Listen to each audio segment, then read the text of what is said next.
Welcome to the deep dive. Today we're tackling quantum computing. It's definitely a topic generating a lot of buzz. It really is, and I think for good reason. So at its core, it's this completely new way of processing information, right? Not like our regular computers. Exactly.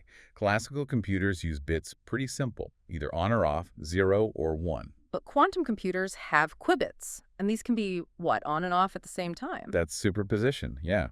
And they can also be linked together in this spooky way called entanglement. It sounds complex. The analogy I liked was like a flashlight versus the sun for computing power. That's a decent way to think about the potential scale, yeah.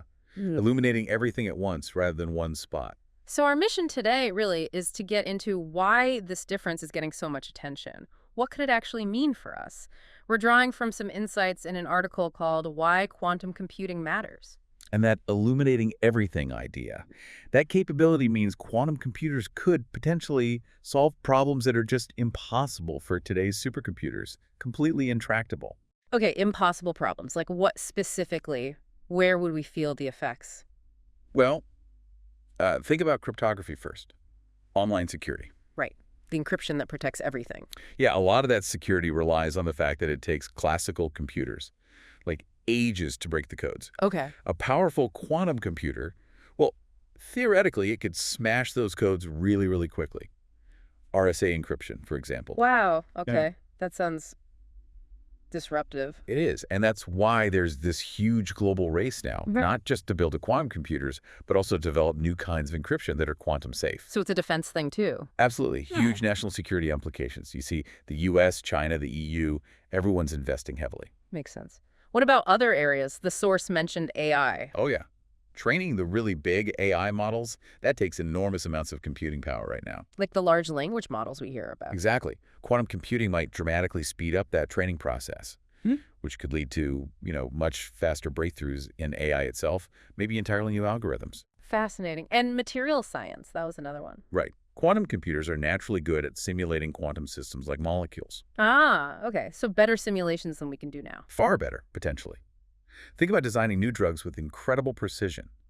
The source even hinted it could help develop future vaccines faster. Like for the next pandemic, maybe? Potentially.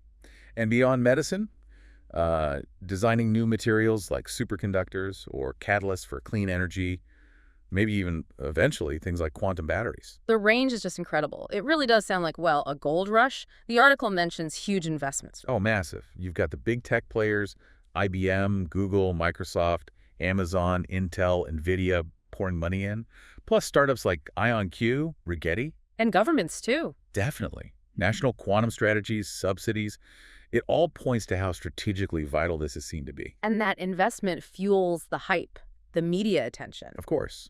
Investment and hype often go hand in hand, and they drive the potential for actual breakthroughs.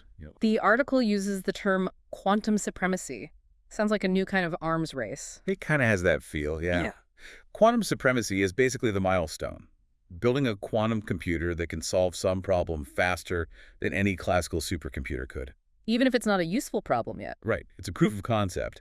But achieving it first offers, well, potential advantages. Military, economic, scientific. It really has shifted the conversation from if this will be big to who gets there first. Very space race-like energy. Okay, this all sounds amazing, but there has to be a catch, right? The article mentioned limitations. Are these things ready for prime time? No. Not even close, really. That's the reality check. These machines are incredibly delicate. How so? Well, for one, they often need to be kept incredibly cold, like near absolute zero, to function properly. They're super sensitive to noise, vibration, anything. Wow, okay. And they make errors. A lot of errors, actually. So figuring out reliable quantum error correction is probably the biggest hurdle right now. So not replacing my laptop anytime soon. Definitely not. And they're not general-purpose machines anyway, not yet. They're designed for very specific types of calculations where they have that quantum advantage. Think optimization problems, simulations. Got it. So huge potential down the road, but still very much a work in progress with significant challenges. Exactly. Immense promise, but the practical applications are still largely on the horizon. It really makes you wonder, though, if Or maybe when these hurdles are overcome? What kind of world does that unlock? Where problems we can't even properly imagine solving today become, well, solvable? What does that future look like, especially with this intense global competition driving it forward? Something to think about. Thanks for this deep dive today. My pleasure. It's certainly a field to watch.